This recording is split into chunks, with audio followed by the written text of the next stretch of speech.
Welcome to the Fintech Times News and Views podcast. Established in 2016, the Fintech Times is a global multimedia news outlet centered around the world's first leading fintech newspaper. We report on the latest and brightest ideas from the fintech world.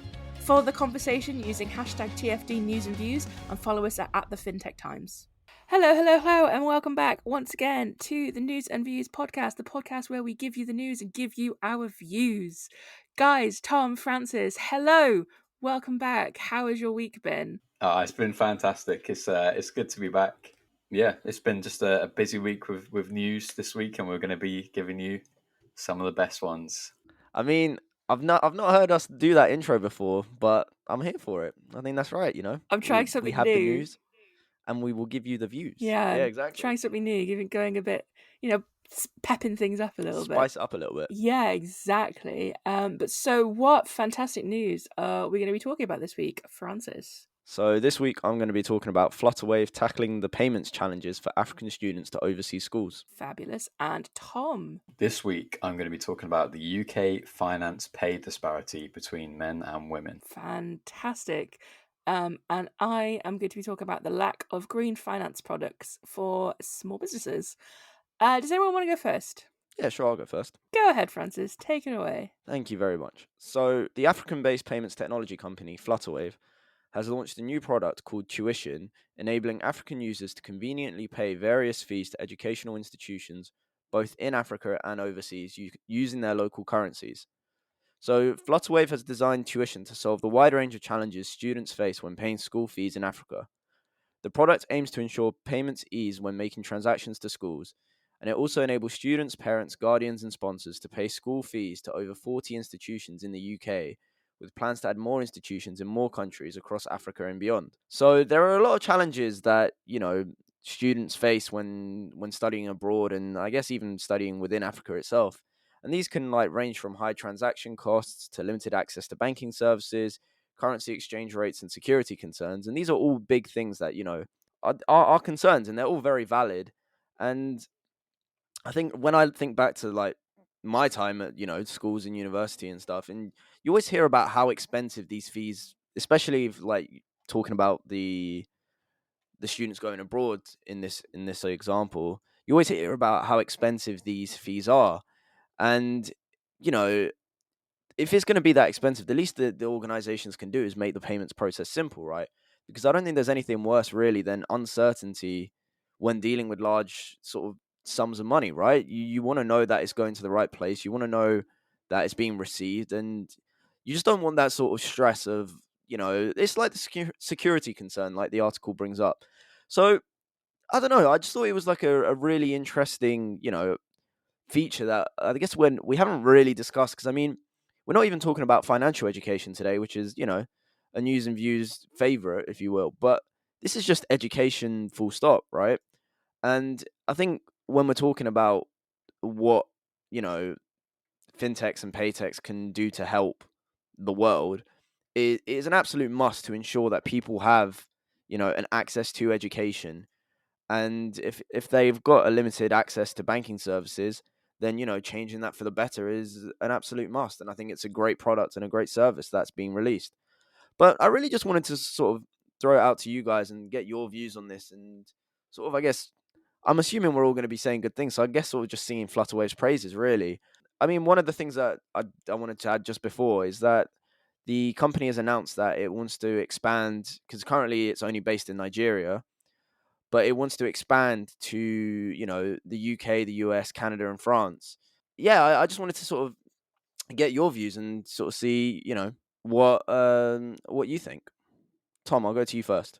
I think the thing I took from this, as you said at the end about the expansion, is just how much work is going in throughout Africa to sort of ease the problems that they've had for so long now, with all these different currencies, with so many different currencies, all these different countries that aren't necessarily, or in the past haven't necessarily collaborated to ease transactions cross border, and then this has meant that when people are in whatever region in Africa, it makes it really difficult to then collaborate with people outside of Africa, and that we're seeing that with education in this case, and we're really just seeing the fact that fintechs, in this case Flutterwave, can are just trying to ease those problems. And obviously, in this case, it's directly to do with paying school fees for students that are abroad. But it all kind of falls into the same subject, I guess, of just making sure that Africa itself is able to transact both in and out of Africa, but also within Africa much more easily. And I think the last couple of years we've seen a lot of that, trying to ease the concerns that have really made it difficult for just companies in Africa to progress and expand in the past. They're now becoming a bit easier to do collaborations and pay for things cross border that you maybe weren't able to do before, and that's something that fintech is really doing to push Africa as a continent forward, just for sort of all aspects and all industries, really. Yeah, brilliant. And Polly, what do you think? Yeah, I kind of agree with everything you've said, and particularly what Tom was saying about how fintech is really the place where fintech is really particularly making a difference, I think, is cross-border payments. And I think they're doing a lot of good in that space, particularly when we think about Africa and other sort of emerging economies similar to that. And I think this is a fantastic solution because, as we've said, cross-border payments, they can have really high transaction costs. They can have really limited accesses to different services. They can have really high currency exchange rates. So all of these things just make them really quite inconvenient, but also quite difficult. Whereas when you get solutions like this with Flutterwave and like other brands and companies in the space, it just makes it so much easier for people to do the things that they need to do. In this case, pay school fees, pay tuition payments. And it helps people get ahead. It's helping people in Africa get good educations, and then that all leads to a melting pot of moving the economy upwards. So it's all great stuff. I think it would be great to see this roll out throughout Africa. I believe it's only in Nigeria at the moment. I hope it goes continent wide, and I hope it goes to other places as well that might need it, maybe like LATAM or some places in Asia, things like that. But no, I think it's a fantastic solution. It's nice to see the specific products and services coming in, because I always think fintech works best when it operates inside a niche. And this is a niche. This is a very, simple, basic thing, for want of a better word, of people need to pay school fees. So let's make a solution to make it easier for people to pay school fees. And that's what they've done. So no, I think it's fantastic. Can't fault it at all. No, I completely agree. And sort of that sort of closing statement, I guess, that you've just had is of, it works best in a niche. And, this is, like you said, it's just a perfect little opportunity that's like, it's not necessarily a big deal, but it's just something that is going to make life so much simpler. And like and like we all said before, I suppose it's just about eliminating unnecessary stress. So that's what it's going to do. So yeah, no, it's great to see. Absolutely. Tom, why don't you go next? Yeah, of course. So I'm going to try not to bring the tone down too much. But so as I said, I'm going to be talking about the UK finance pay disparity that's come from a new report or survey from the SME spend management firm Spendesk. And it basically analysed the salaries of business finance leaders of all levels across Europe and the US. The survey revealed that the sort of average overall finance salary in the US is £167,000, that is, and that's almost doubles Europe's average of about 87,000, while the UK itself sits somewhere in the middle with 105,000. But the sort of main takeaway I took away from the report was that in the UK, women are actually paid around 23% less than men doing the same finance roles. And the report basically said they did a similar one last year, where the figure has improved by 7%, but it highlights the fact that UK pay equality is actually falling further behind other countries across Europe and the US. Sort of to compare, women in Europe and the US earn about 12% less than their male counterparts. So there's a big difference in disparity in the UK and other regions. The report kind of goes on to say that the pay gap the difference in pay gap depends on different roles. So senior positions are more closely aligned nowadays. Like the average salary across Europe and the US for a female chief finance officer is 121,000, whereas a male equivalent is 122,000. So it's only like a 1.3% gap. And that sort of certain areas are seeing improvements, but others aren't. And it kind of coincides with another report I covered this week as well, which basically said that like between 2021 and 2022, the number of females in the UK tech sector fell by about 25,000 in total, while the number of men in the UK tech sector grew by, I think it was over 110,000. And it means that there's still over 1 million more men in the UK tech sector than women, and the number of women has actually fell that year. So it's interesting to see, the disparity is sort of all across all levels, both the number of females in these industries and sectors, but also the pay is still, there's such a big gap between men and women doing the exact same roles. So I just thought it was it's something that is always important to discuss and keep the discussion going. And yeah, it'd just be interesting to get your guys' thoughts on the space and really just the difference in disparity in the UK alongside other regions of the world. Polly, what do you think? Yeah, I mean, you've summed up really well there, and I think I agree. It's something that you need to keep talking about. It's horrific, really, that there's still this kind of problem in this day and age. And I think I found it quite shocking, is probably more dramatic a word than I want to use, but the fact that UK pay equality is falling further behind other countries which have less disparity is quite not great, considering we're supposed to be, like an economic powerhouse or whatever, but whatever. And I think it's the pay gap is interesting because I feel like it's one of those things that people don't necessarily think affects them, if that makes sense. So because we're so quite guarded when we talk about money, especially I think in the UK, like no one likes talking about money. No one likes talking about like how much money they earn and things like that. And it's almost kind of discouraged to talk about salaries amongst your colleagues, not like actively, but there's kind of like that air of keeping how much money you earn to yourself. And I think that is such a massive problem because that is then what leads to the pay gap and pay gaps like this, because people aren't aware about what money other people make, and so they don't know what to be asking for. They can undervalue themselves when they're in like salary negotiations or anything like that, and it just makes it so much more difficult. Whereas if everyone was like open and honest with each other, then I think it would make the pay gap a little bit easier to navigate. But I mean, it's still pretty horrific, and I think it's one of those ones because how do you fix it? What do you do? You pay women more money, and I think that would be fantastic. But I guess in the current economic climate, a lot of companies and a lot of businesses are, maybe struggling and trying to find ways to save money, and pay rises are probably the last thing on the list to do. So it's just one of the things that just absolutely is just terrible, and hopefully the things it's going to turn around and sort of start getting better at some point. That would be fantastic.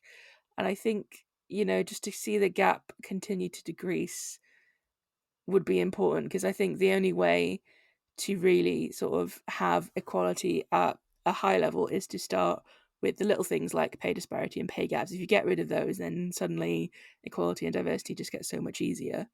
But yeah, it's not great.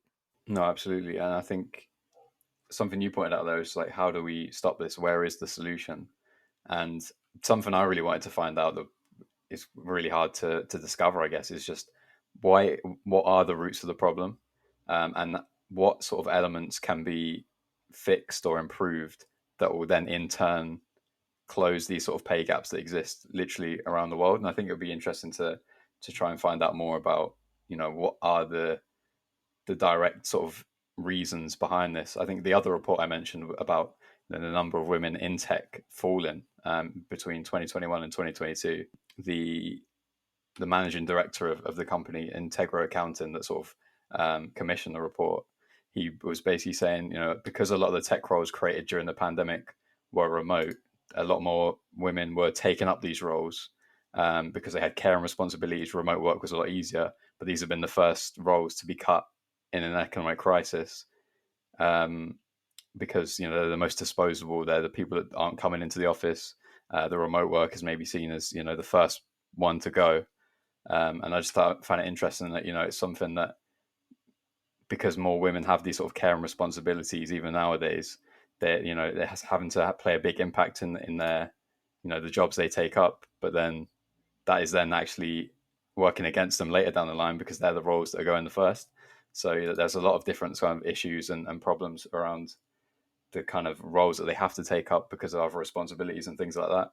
And yeah, it's just tough to see where they can bring in a solution. But Francis, what are your thoughts on the topic? I really agree with everything that sort of both of you have said, but I mean, especially like what Polly was saying, like, the words to describe it, and it's just like it's horrendous and terrible, and it's just it doesn't really make sense, right? I think that's at the sort of the core of it all is that you know it why, right? And I guess the points you've raised there of like which roles are the most expendable and stuff. I don't know, like in my head, maybe this is just me, but just because it's a remote role doesn't mean that it's any less worthy than like an in office. I don't think that really. I don't know. In my head, it doesn't equate to more value if you're in the office or anything like that. Because I mean, some people simply can't make an office trip, right? And I don't know. I feel like there's a lot of it's really disappointing to see that there is such a slow change. I mean, if you want to be an optimist, then you can say, yeah, there is change, but it's frustrating change because it's taking so long, right? And I think the article was sort of saying it was like 1% year on year, which I think it would take sort of 12 to 20 years or something to be equal. And I don't know, it doesn't really make much sense as to why it needs to take that long. I mean, I guess what Polly said, about being in the economic crisis that we're in, and that making it difficult because organizations want to save money rather than giving pay rises and stuff. And I mean, that is a very valid point, but I don't know, it just doesn't make sense, right? I just think that's the end of it. It just doesn't no comprende is the end of it. It doesn't. Yeah, it's just frustrating more than anything. Yeah, absolutely, and I think it's one of those things. I mean, as I said, there was a 7% increase, which in the grand scheme of things doesn't seem like a lot, but if that continues year on year, then you might see, and I mean, it seems Yeah, unlikely to but say 5%. We might make progress, but how much progress? It's never going to be enough until we have well, that exactly. That's equality, the I point, guess. though, isn't Yeah, it? Is that exactly. it's just minimal progress, and I mean, like I said, it's like you can look at it from an optimist point of view, which is it is progress, but it's just so slow, and it's like why? There's no reason for it to be that slow. But anyways, I think what you said, Francis, being it's being frustrating. That's the key word. It is frustrating. I think it's just that it's a story as old as time, really. Like it's been a problem forever.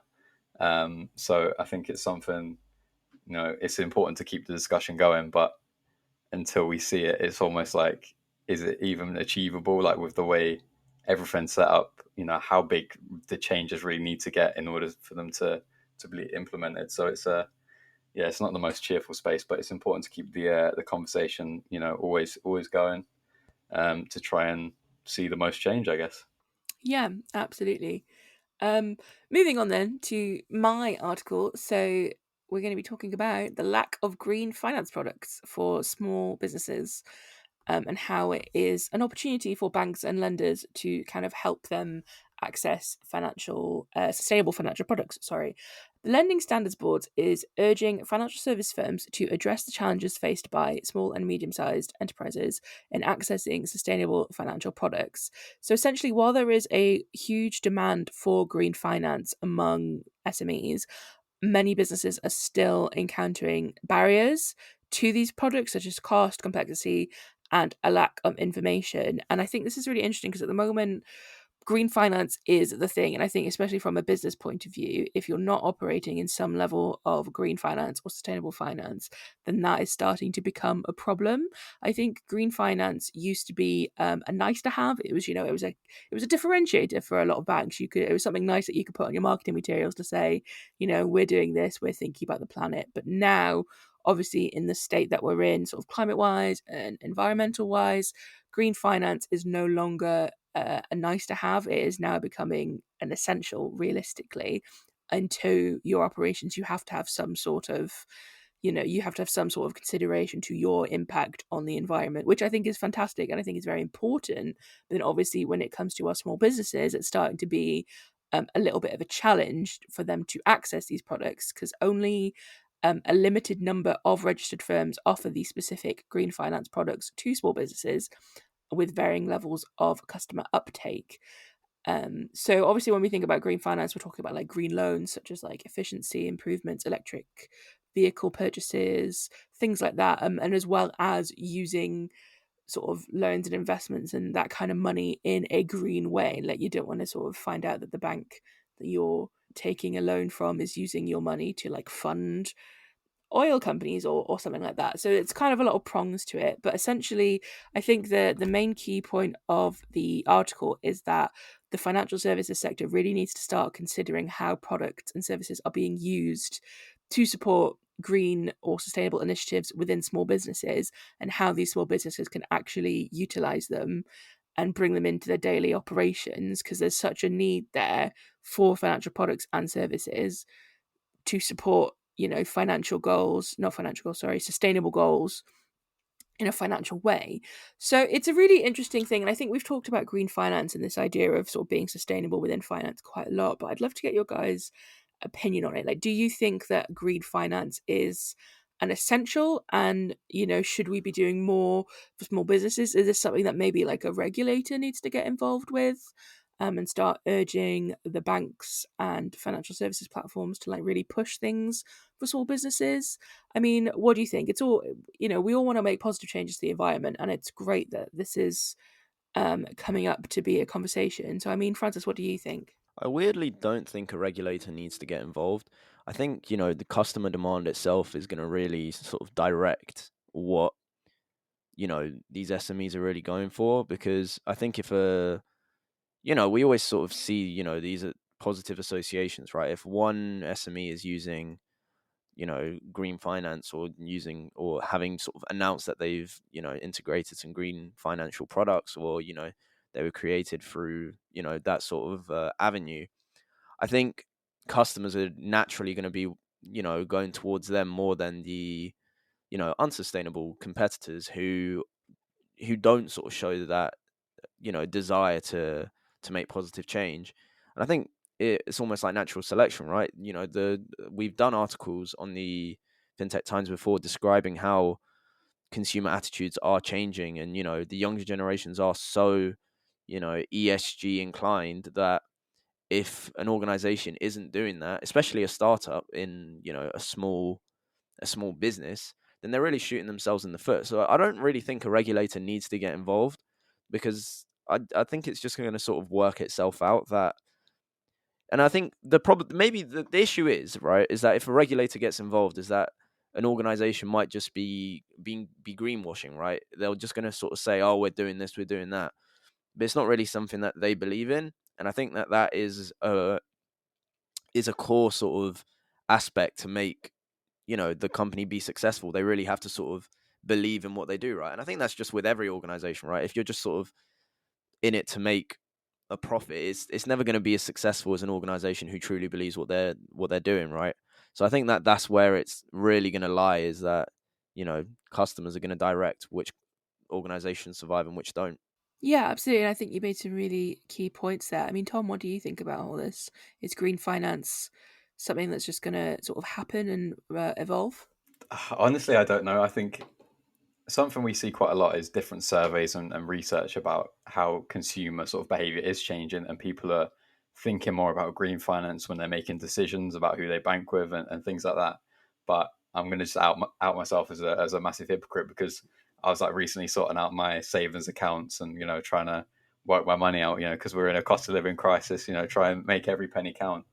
And essentially I was like, the best interest rates for saving is with Barclays. And then I saw someone posted on LinkedIn, I'm not sure who it was, about the worst banks for the environment, and Barclays was number one. They're investing all their money in oil and stuff still. They're like one of the only ones that still are. And I was like, catch 22, do you pick best interest rates or saving the planet? And I won't lie to you, I picked the best interest rates, because unless there's an incentive, people won't necessarily, it's not their only factor. That's, people's money is important, especially in the current economic conditions. People are taking their money very seriously, and I can't see, as I chose, and maybe I shouldn't be outing myself like this, but people are going to pick, surely most of the time, the option that's getting them the most money. And if that means, me personally, I'm going to be slightly contributing to a worse environment, then people might pick that. So I think it's, maybe a regulator does need to get involved to stop the likes of, certain banks investing in those kinds of things, because, we're seeing all these different countries, they have in their own like Vision 2030 plans for net zero by 2030 or 2040. In the UK, we've got our own kind of goals for net zero. But until we actually stop, the banks that are operating in the UK from it sort of doing these things, and maybe we need to be offering more incentives for people to pick green finance, apart from the fact that it's just green. I think if there was more financial incentive, then people will go to that anyway. So I think there does need to be more of an effort to kind of encourage the adoption, because green finance on its own for me isn't going to be enough to make people switch. So I think it's just an area that I think needs quite a lot of work, especially incentives, and especially maybe a bit of regulation, not necessarily surrounding implementing green finance, but where banks can invest their money, and the kind of industries that they invest their money in. So that was kind of my take. Once again, playing devil's advocate and just exposing myself this time, because why not? No, but I think you're absolutely right. I think there's a lot of considerations, especially on a consumer level. You've got to consider a lot of different things when you're choosing financial providers, and at the moment it is coming down to sort of best returns, best interest, things like that.